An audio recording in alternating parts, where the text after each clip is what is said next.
আসসালামু আলাইকুম। কীভাবে সহজভাবে মুরগির মাংসের ভুনা করা যায় সেই রেসিপিটি আপনাদেরকে দেখাবো। আশা করছি অনেক ভালো লাগবে। তাহলে চলুন মূল ভিডিওতে চলে যাই। মুরগির মাংস রান্নার জন্য প্রথমে আমি একটা গুঁড়া মশলা তৈরি করে নেব। এজন্য আমি এখানে কয়েকটা এলাচ, একটা দারচিনি, 2টা শুকনো মরিচ, কয়েকটা লবঙ্গ এবং গোলমরিচ নিয়েছি। এগুলো আমি সামান্য একটু তেলে গুঁড়ো করে নেব।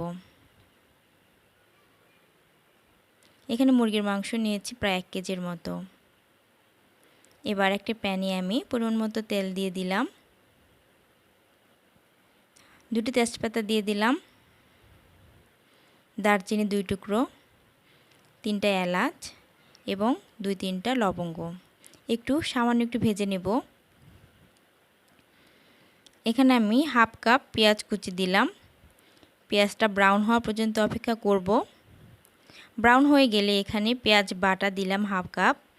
পেঁয়াজ বাটা দিলে গ্রেভিটা অনেক গাঢ় হয়। এখানে 2 চামচ আদা বাটা দিলাম, 1 চামচ রসুন বাটা দিয়ে একটু ভেজে নেব এবং কাঁচা গন্ধটা চলে যাওয়ার পর্যন্ত অপেক্ষা করব। 1 চামচ জিরে বাটা দিলাম, 1 চামচ ধনিয়া গুঁড়া। মশলাটা একটু কষিয়ে নেব। 1 টেবিল চামচ মরিচের গুঁড়ো দিলাম, হাফ টেবিল চামচ হলুদের গুঁড়া, পরিমাণ মতো লবণ দিয়ে মশলাটা খুব ভালো মতো কষিয়ে নেব।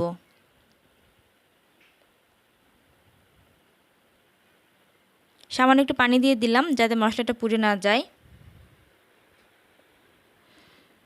মশলাটা ভালো মতো কষা হয়ে গেলে আমি মুরগির মাংসটা দিয়ে দিচ্ছি। এবার মুরগির মাংসের সঙ্গে মশলাটা খুব ভালো মতো কষাবো। ঢাকনা দিয়ে ঢেকে দিচ্ছি এবং মাঝে মাঝে নাড়াচাড়া করে দিতে হবে যাতে তলায় না লেগে যায়।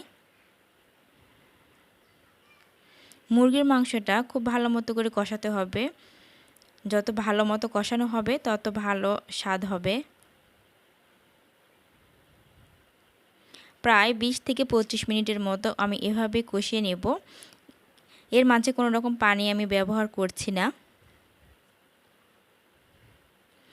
যখন খুব ভালো মতো কষা হয়ে যাবে এবং তেল ছেড়ে আসবে, আমি সেই পর্যায়ে দিয়ে দিলাম 5 থেকে 6টা আলু টুকরো করে কেটে রাখা।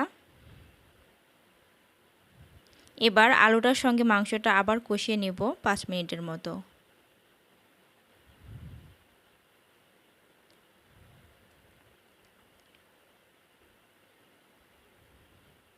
খুব ভালো মতো কষা হয়ে গেলে আমি এখানে পানি অ্যাড করে দিচ্ছি পরিমাণ মতো। মাংসটা সিদ্ধ হওয়া পর্যন্ত এবং আলুটা সিদ্ধ হওয়া পর্যন্ত আমি রান্না করতে থাকব এবং ঝোলটা যতক্ষণ না গাঢ় হয়ে আসছে ততক্ষণ পর্যন্ত।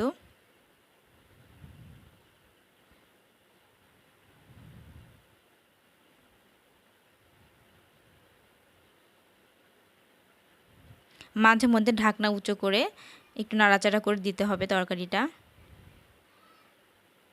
ঝোলটা বেশ গাঢ় হয়ে এসেছে আর মাংসটাও সিদ্ধ হয়ে এসেছে। এ পর্যায়ে সে গুঁড়ো করে রাখা মশলা আমি 1 টেবিল চামচ দিয়ে দিচ্ছি এর মাঝে। এবার ঢাকনা দিয়ে ঢেকে দেব আবার 5 মিনিটের জন্য।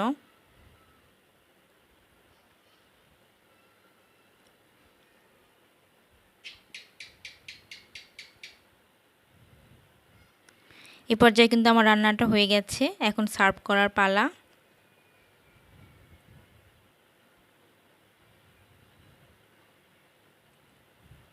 উপর থেকে কিছুটা পেঁয়াজ বেরেস্তা ছিটিয়ে দেব। পরিবেশনের জন্য একদম রেডি। আশা করছি আমার আজকের রেসিপি অনেক ভালো লেগেছে। ভালো লাগলে লাইক, কমেন্টের পাশাপাশি সাবস্ক্রাইব করতে ভুলবেন না।